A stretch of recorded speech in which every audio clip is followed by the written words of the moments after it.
Wilhelm Busch, Jésus notre destin. À quoi sert de vivre avec Dieu?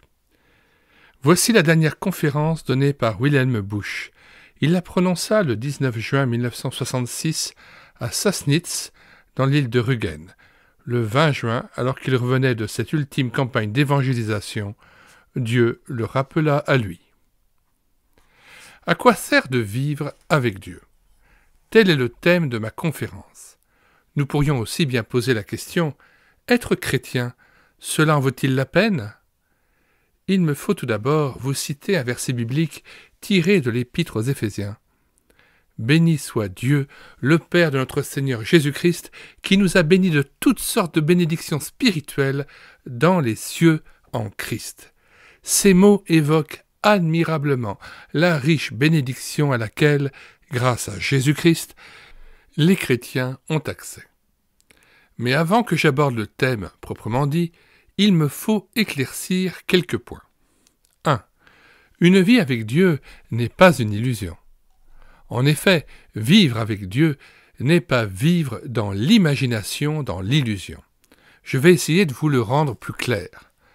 Lorsqu'on est pasteur dans une grande ville, on fait toutes sortes de rencontres intéressantes. Témoin cette conversation récente avec un jeune à qui j'ai dit « Tu sais, mon ami, tu pourrais devenir quelqu'un de formidable si tu donnais ta vie à Dieu. » « Allons, pasteur Busch, restez donc sur le plancher des vaches. Vous connaissez l'expression. Il voulait me dire de garder les pieds sur terre. En réalité, Dieu n'existe pas. » Je répondis « Eh bien, ça, c'est vraiment la dernière. » Il reprit « Écoutez-moi bien. Autrefois, les hommes eurent le sentiment d'être abandonnés face aux forces de la nature, et ils s'inventèrent alors des puissances secourables qu'ils nommèrent les uns Allah, d'autres Dieu, ou Jéhovah, ou Bouddha, que sais-je encore. Mais depuis, il s'est avéré que ce n'était là que le produit de notre imagination, et que le ciel est vide. » Tel fut le beau discours que me tint ce jeune homme. Lorsqu'il eut terminé, je répondis « L'ennui, mon cher, c'est que tu ne connais pas Jésus. » « Jésus ? C'est bien l'un de ces nombreux fondateurs de religion. »« Pas du tout. Tu fais erreur.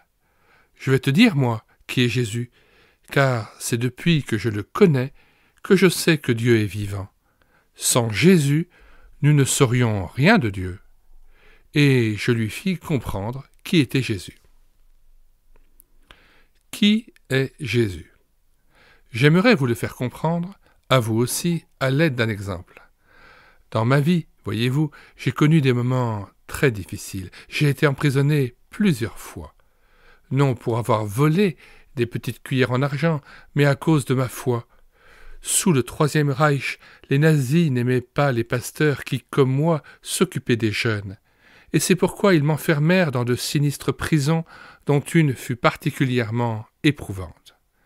Tout le bâtiment était en béton, mais les murs étaient si minces qu'on entendait tousser à l'étage en dessous ou tomber de son lit parfois quelqu'un du 3e étage. J'étais dans un réduit très étroit et j'entendis arriver dans la cellule voisine un nouveau détenu, lui aussi arrêté par la Gestapo. Il devait être au comble du désespoir, car à travers la mince cloison, la nuit, je l'entendais non seulement pleurer, mais se tourner et se retourner sur son grabat. Je percevais ses sanglots étouffés. C'est terrible, vous savez, un homme qui pleure. Nous n'avions pas le droit de nous allonger pendant la journée. J'entendais alors ses allées et venues, 2 pas et demi à gauche, 2 pas et demi à droite, comme un animal en cage. Parfois, je percevais ses gémissements, alors que moi, dans ma cellule, j'avais la paix avec Dieu. Je me dis, il faut que j'aille le voir, que je parle avec lui, car tout de même, je suis un guide spirituel. J'ai sonné le gardien. « Écoutez-moi, lui dis-je, à côté, il y a un homme qui est sur le point de succomber à son désespoir. Je suis pasteur, laissez-moi aller le voir, je voudrais parler un peu avec lui. » Il me dit « Je vais aller demander. » Il revint 1 heure après pour me dire « Ce n'est pas permis.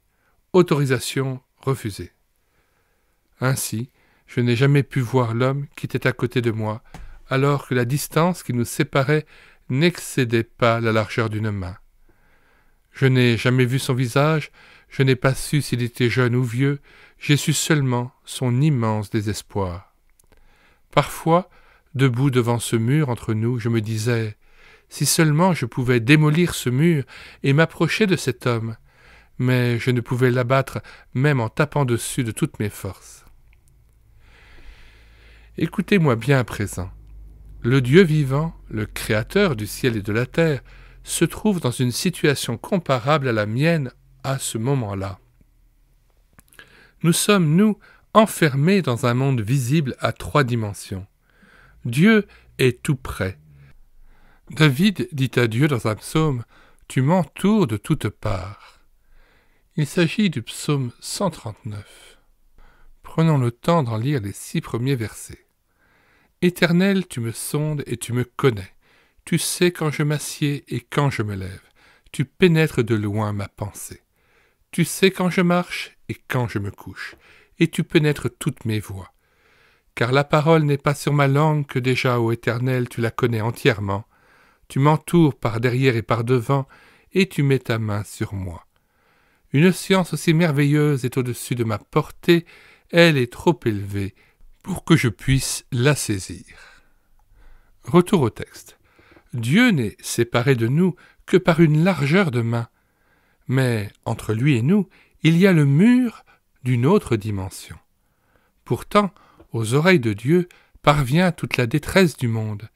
Il entend les blasphèmes des aigris, les pleurs des solitaires, la douleur de ceux qui sont devant des tombes, les gémissements de ceux qui souffrent de l'injustice. Tout cela pénètre dans le cœur de Dieu, tout comme le désespoir de l'homme de la cellule voisine parvenait jusqu'à moi. Et figurez-vous qu'un jour, Dieu a fait tomber le mur qui se dressait entre lui et nous pour faire irruption dans notre monde visible en la personne de son Fils. Ainsi, en Jésus, le Fils de Dieu, c'est Dieu qui est venu chez nous, dans toutes les souillures et les misères de ce monde. Et je sais, depuis que j'ai appris à connaître Jésus, que Dieu est vivant. Je le dis souvent, depuis que Jésus est venu, l'athéisme n'est qu'une ignorance. Je vais vous parler de ce Jésus. Voyez-vous, dans mes conférences, j'aimerais ne parler que de lui. Mais les soirées sont trop courtes pour un si grand sujet. Jésus, donc, naquit à Bethléem. Il grandit, devint un adulte. À vue humaine, rien ne laissait discerner sa gloire divine. Et les foules, pourtant, furent attirées par lui. Elles avaient profondément le sentiment qu'en lui venait à elles l'amour et la grâce de Dieu. Le pays de Canaan, où Jésus, membre du peuple d'Israël, vivait à cette époque, était occupé par des soldats étrangers, des Romains. Dans la ville de Capharnaüm commandait un centenier romain. Les Romains d'alors avaient beaucoup de dieux sans croire vraiment en aucun. Un des serviteurs de ce centenier, auquel il tenait particulièrement, tomba gravement malade, et nul des médecins qu'il appela auprès de lui ne put le guérir. Comme il s'attendait à le voir mourir, il se rappela. « On m'a bien souvent déjà parlé de ce Jésus. Peut-être pourrait-il venir à mon aide. Je vais aller le voir. » Et cet homme, tout à fait incroyant, ce païen, se mit à la recherche de Jésus. Il lui demanda « Seigneur, mon serviteur est malade, ne pourrais-tu le guérir ?» Et Jésus répondit « Oui, je vais aller avec toi. » Mais le centenier reprit « Ce n'est pas la peine que tu m'accompagnes. Si moi je donne un ordre, il est exécuté sur le champ. De ton côté, tu n'as qu'une parole à prononcer et mon serviteur sera guéri. » En d'autres termes, ce centenier romain, un croyant, venait de dire « Tu peux rendre possible ce qui est impossible. Tu es Dieu lui-même. » Jésus alors se retourna vers ceux qui l'accompagnaient et leur dit « Je n'ai jamais rencontré une telle foi en Israël. » Ce qui équivaut à dire dans toute l'Église, je n'ai pas trouvé une foi semblable à celle de cet athée. Le centenier païen avait compris qu'en Jésus, Dieu était venu à nous. Il faut que vous connaissiez la vie de Jésus. Je vous en prie, je vous en conjure. Procurez-vous un Nouveau Testament, lisez l'Évangile de Jean, puis les autres évangiles. Ce sont d'admirables récits concernant Jésus. Je ne connais aucune publication qui puisse offrir d'aussi belles histoires que celles que rapporte le Nouveau Testament. Cependant, Jésus, le Fils de Dieu, n'est pas venu dans le monde seulement pour guérir ce serviteur, afin d'attester et de révéler l'existence de Dieu. Jésus voulait davantage. Il est venu pour que les hommes acquièrent la paix avec Dieu. Car entre Dieu et nous se dresse le mur qui nous sépare de sa dimension et plus encore. Entre Dieu et vous, entre Dieu et moi, se dresse un autre mur, de nature différente. C'est le mur de notre culpabilité. Vous est-il déjà arrivé de mentir? Oui? Vous avez alors placé une pierre entre Dieu et vous. Avez-vous vécu une journée sans Dieu, sans prière? Oui? Cela fait une pierre de plus. Impureté, adultère, vol, profanation du dimanche, et puis toutes les 1000 petites choses, toutes les transgressions des commandements de Dieu. Chaque fois, nous avons ajouté une pierre. Oh, comme nous avons tous contribué à l'élever, ce mur qui nous sépare de Dieu. Mais Dieu est un Dieu saint. Aussi, lorsque je prononce le mot Dieu, la question de mon péché, de ma culpabilité surgit inévitablement. Il faut bien le préciser. Dieu prend très au sérieux tout péché. Je connais des gens qui pensent. Comme Dieu doit être content que je croie encore en lui. Ô Seigneur, cela ne suffit pas, car Satan aussi croit en Dieu. Il n'est certainement pas athée, lui. Il sait très bien que Dieu est vivant, mais il n'est pas en paix avec Dieu. Cette paix avec Dieu, je ne l'obtiens que si est détruit le mur de mon péché qui me sépare de lui. Voilà pourquoi Jésus est venu, pour faire tomber le mur de notre culpabilité. C'est pour cela qu'il s'est laissé clouer sur la croix pour nous. Il savait que quelqu'un devait subir le jugement du Dieu saint sur le péché. Ou les hommes, ou moi, Wilhelm Busch, ou Jésus. Alors lui, le Fils innocent du Dieu vivant, a subi mon jugement à ma place, et à la vôtre aussi. Je voudrais vous dépeindre le Seigneur Jésus sur la croix. Pour moi, c'est le tableau le plus précieux qui soit au monde. Là, sur cette croix, est cloué celui par qui Dieu a fait tomber le mur qui nous séparait de lui, celui qui est venu au sein de la misère du monde, celui dont il est dit dans la Bible, Dieu a fait retomber sur lui toutes nos iniquités. Sur cette croix est cloué celui qui porte sur ses épaules toutes les pierres de notre culpabilité, toutes les pierres de nos péchés. Et en ôtant ces pierres, il a accompli ce que nul d'entre nous ne peut faire. Vous devez le lire vous-même dans la Bible, sur la croix, la parole biblique. Le châtiment qui nous donne la paix est tombé sur lui, est devenu une réalité. Cette citation est empruntée à Ésaïe au chapitre 53. Laissez-moi développer ceci encore d'une autre façon. J'ai en Suisse un ami très cher, avec qui j'ai fait de beaux voyages.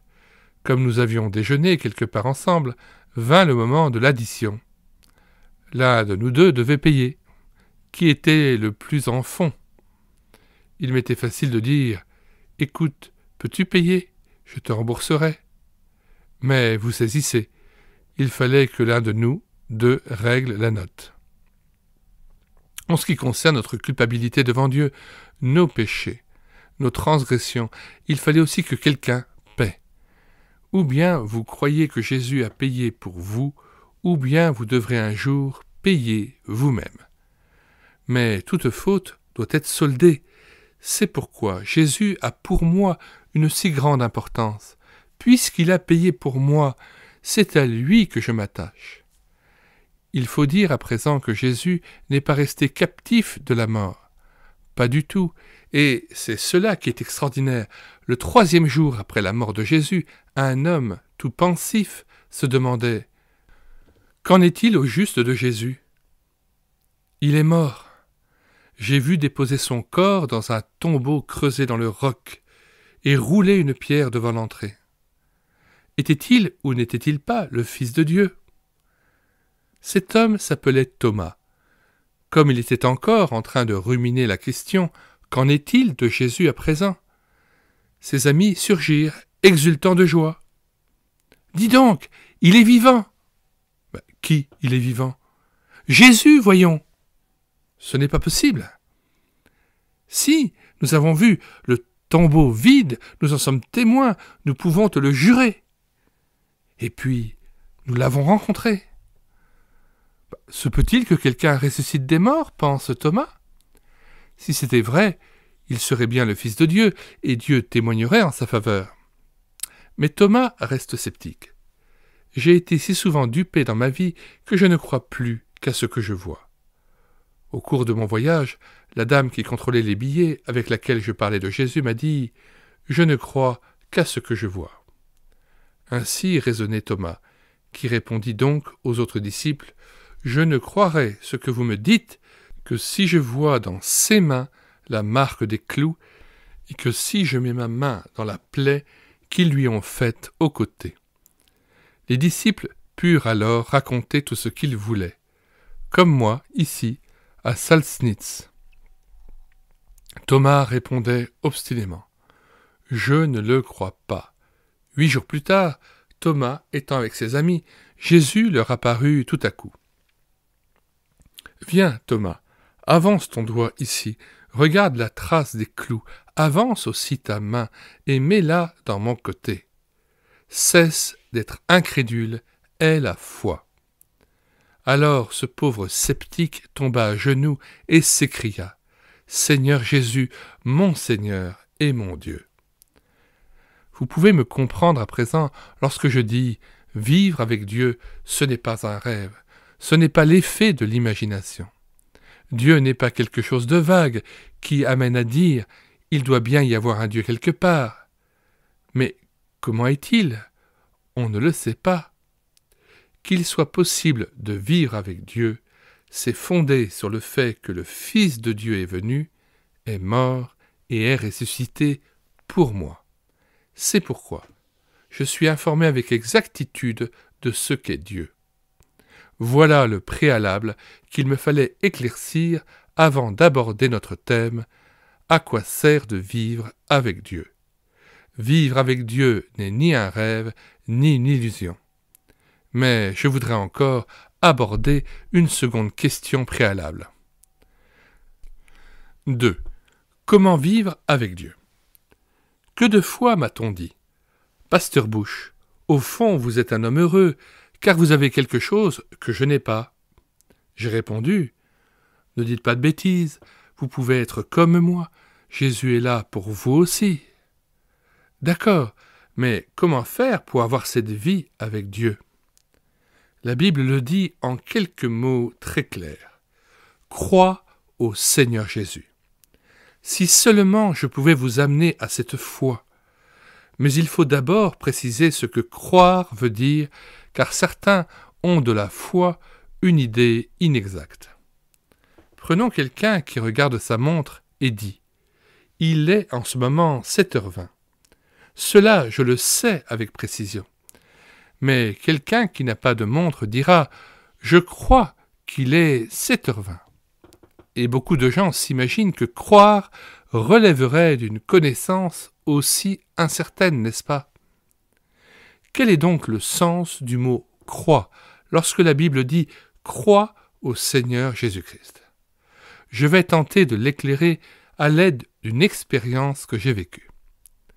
Ayant donné une série de conférences à Oslo, la capitale de la Norvège, je voulais, un samedi matin, rentrer par avion, car le lendemain je devais parler dans une réunion importante à Wuppertal en Rhénanie.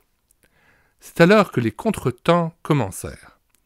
L'avion eut 1 heure de retard à cause du brouillard. Enfin, nous nous envolâmes pour Copenhague, où nous devions changer d'appareil. Mais comme nous arrivions au-dessus de la ville, le pilote changea brusquement de cap et prit la direction de la Suède. Le haut-parleur nous annonça que Copenhague étant complètement dans le brouillard, il était impossible d'y atterrir, et que nous irions à Malmö. Je ne voulais absolument pas aller à Malmö en Suède. Que serais-je allé faire là-bas? Je voulais me rendre à Düsseldorf pour gagner Wuppertal, où l'on m'attendait. Finalement, nous avons atterri à l'aéroport de Malmö, où nous avons trouvé la foule. Des avions ne cessaient d'arriver les uns après les autres, cet aéroport étant le seul de la région qui ne fut pas dans le brouillard. Comme Malmö ne dispose que d'installations réduites, il n'y eut bientôt plus un seul siège disponible. Ayant fait la connaissance d'un commerçant autrichien, je lui demandai « Que va-t-il se passer ? Peut-être que nous serons encore debout ici demain matin. C'est pour le coup que nous aurons les jambes raides. » Et tout le monde rouspétait, posait des questions, marmonnait et geignait, comme toujours en pareilles circonstances. Tout à coup, le haut-parleur diffusa un avis.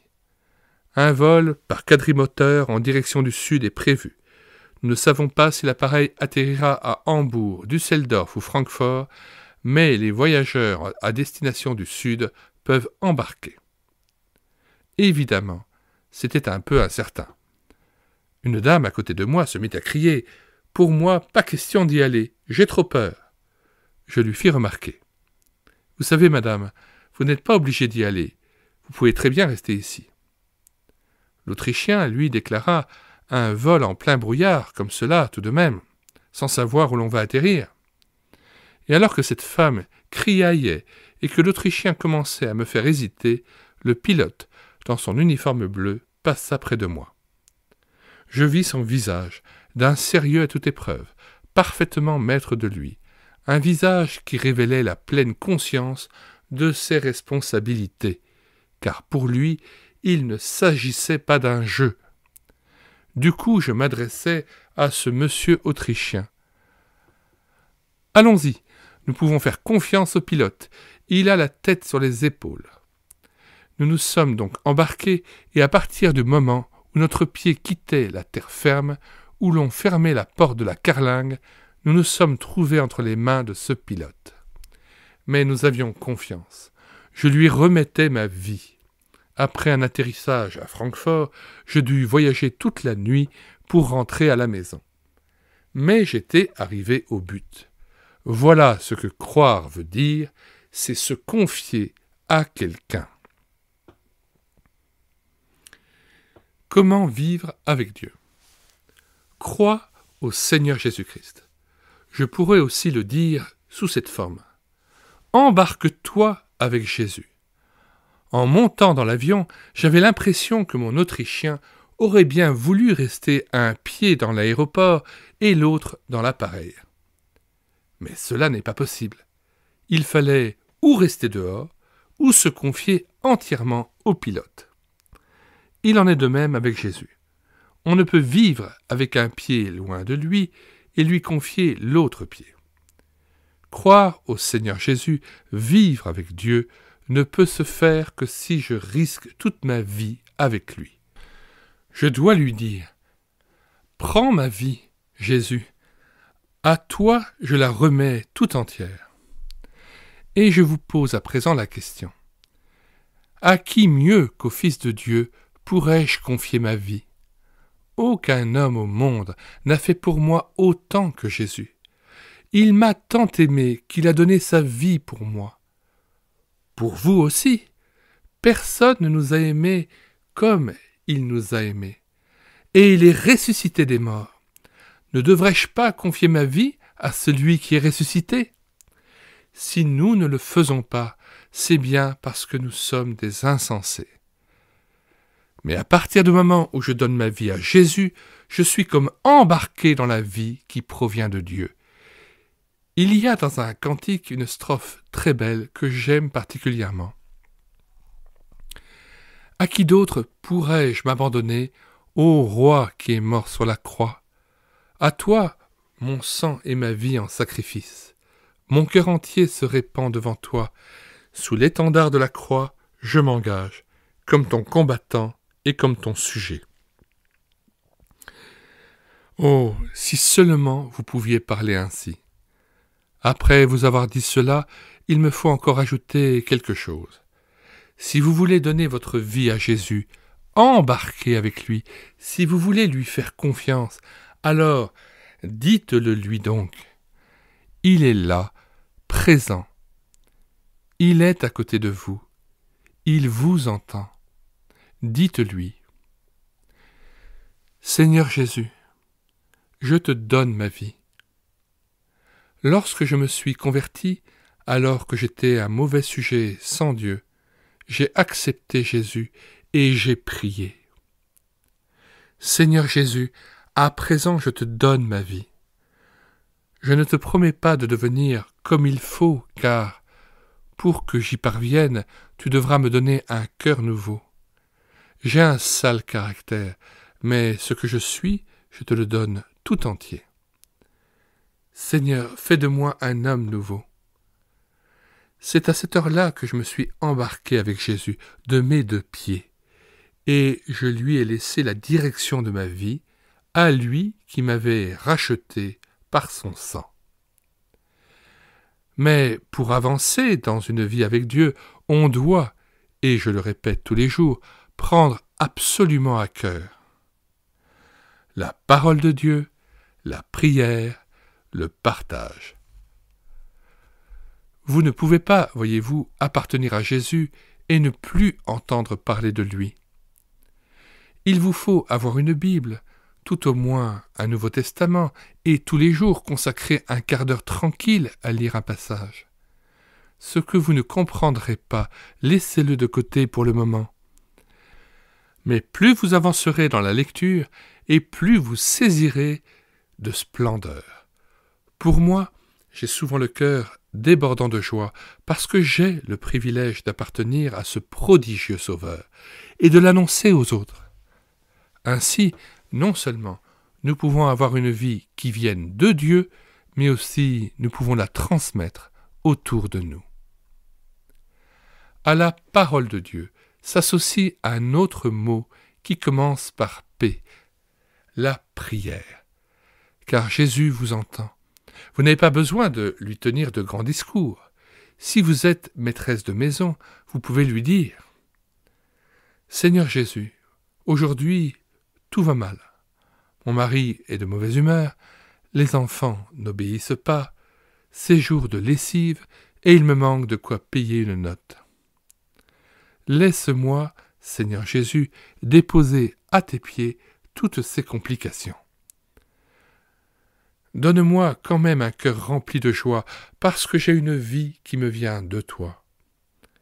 Seigneur, aide-moi à m'en sortir. Je te prie de pouvoir me confier totalement à toi. Vous comprenez? À Jésus, on peut dire tout ce qu'on a sur le cœur. On peut même lui demander « Seigneur Jésus, fais que je te connaisse encore mieux et que je t'appartienne toujours davantage. » Le 3e mot qui commence par P, c'est le partage avec d'autres chrétiens, avec ceux qui, eux aussi, veulent appartenir à Jésus. L'autre jour, quelqu'un me disait « Je voudrais croire, mais je ne progresse pas. » Voici le conseil que je lui ai donné. Vous avez besoin de vous rencontrer avec d'autres chrétiens, mais il y en a qui ne me plaisent pas. Dans ce cas, rien à faire. Si vous voulez être ensemble un jour au ciel, vous devez en faire l'apprentissage dès maintenant. Dieu ne peut pas fabriquer des chrétiens spécialement à votre intention. Lorsque j'étais jeune garçon, je connaissais à Francfort un directeur de banque, un vieux monsieur qui me racontait beaucoup de souvenirs de sa jeunesse. Comme il avait réussi ses examens de fin d'études, son père lui avait dit « Voici, je te donne cette somme pour que tu fasses un voyage à travers toute l'Europe. » Imaginez-vous un garçon de 18 ans à qui l'on fait cette offre. Et pourtant le vieux monsieur me confia Je savais très bien que désormais, au sein de toutes ces grandes villes, il m'était facile de tomber dans le péché et la honte. Mais je voulais appartenir à Jésus. C'est pourquoi je mis dans mes valises un Nouveau Testament. Et chaque jour, avant de sortir de ma chambre d'hôtel, je voulais parler avec Jésus, savoir ce qu'il avait à me dire. Partout, j'ai rencontré des chrétiens. À Lisbonne, à Madrid, à Londres, le plus difficile ce fut à Paris. Longtemps j'y ai cherché vainement quelqu'un qui voulait, lui aussi, appartenir à Jésus. Enfin, on m'indiqua un cordonnier en me disant « Il lit la Bible, lui ». Alors ce jeune homme distingué descendit les marches qui menaient à l'échoppe du cordonnier et lui demanda « Vous connaissez Jésus ?» Il vit, pour toute réponse, briller les yeux du cordonnier, et il lui proposa « Je viendrai chez vous tous les matins pour prier ensemble. C'est d'accord ?» Telle était l'importance qu'avait pour lui ce partage avec ceux qui, sérieusement, veulent être chrétiens. Voilà ce qu'il me fallait tirer au clair d'abord, une vie avec Dieu. Ce n'est pas une utopie. Comment avoir une vie avec Dieu ? Croire au Seigneur Jésus-Christ. J'en arrive à présent à la question proprement dite. 3. À quoi sert de vivre avec Dieu ? Mes chers amis, si je voulais vous énumérer tous les bienfaits qu'on peut retirer d'une vie avec Dieu et de la communion avec Jésus, j'y serais encore à Noël et je n'aurais pas fini. Je n'oublierai jamais l'une des dernières paroles que m'adressa mon père sur son lit de mort à 53 ans. Wilhelm, dis bien à tous nos amis et connaissances, comme Jésus a su me rendre heureux et comme il m'a comblé dans cette vie et au moment de la mort. Lorsque quelqu'un agonise, voyez-vous, il ne parle pas pour ne rien dire. À ce moment-là, il n'en a pas envie. Si, dans un dernier souffle, quelqu'un affirme que Jésus a pu me rendre heureux dans ma vie et à présent que je vais mourir, cela fait, croyez-moi, une impression profonde. Au moment de votre mort, à vous, qu'en sera-t-il ? Encore jeune pasteur, j'ai assisté dans la région de la Roure à une scène vraiment remarquable. Lors d'une grande réunion, un monsieur très savant devait démontrer pendant 2 heures que Dieu n'existait pas. Toute sa science était rassemblée sur la table devant lui. La salle était comble et pleine d'une épaisse fumée de cigarettes. Les applaudissements fusaient de toutes parts. « Bravo ! Il n'y a pas de Dieu ! Nous pouvons faire ce que nous voulons !» Quand la conférence fut terminée, l'organisateur de la séance se leva et dit « Voici venu le moment de la discussion. Que ceux qui ont quelque chose à dire lèvent la main. » Personne, bien sûr, n'eut le courage de le faire.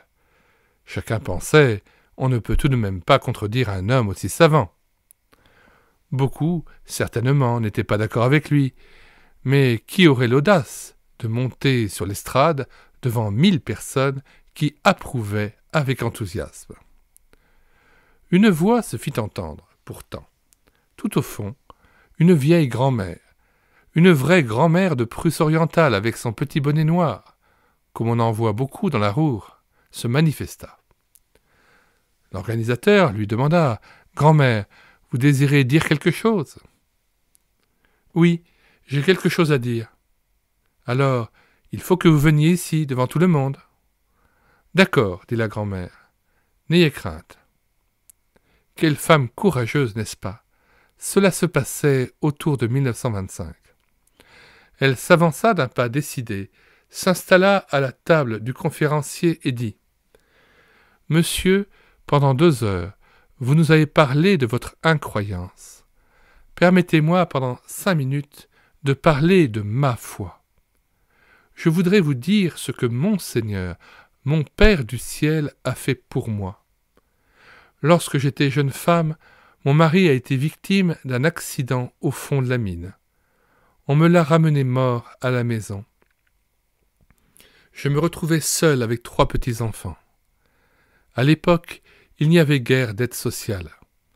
En me retrouvant devant le corps de mon mari, j'étais en proie au désespoir.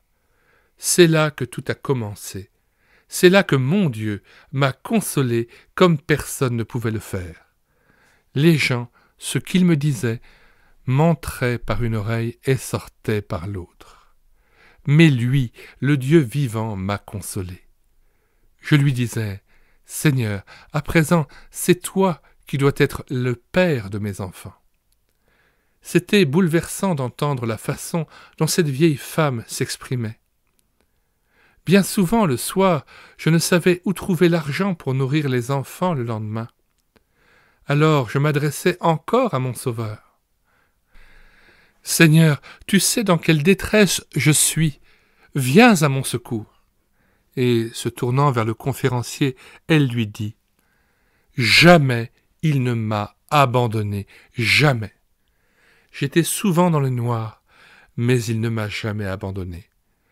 Dieu a fait bien plus encore.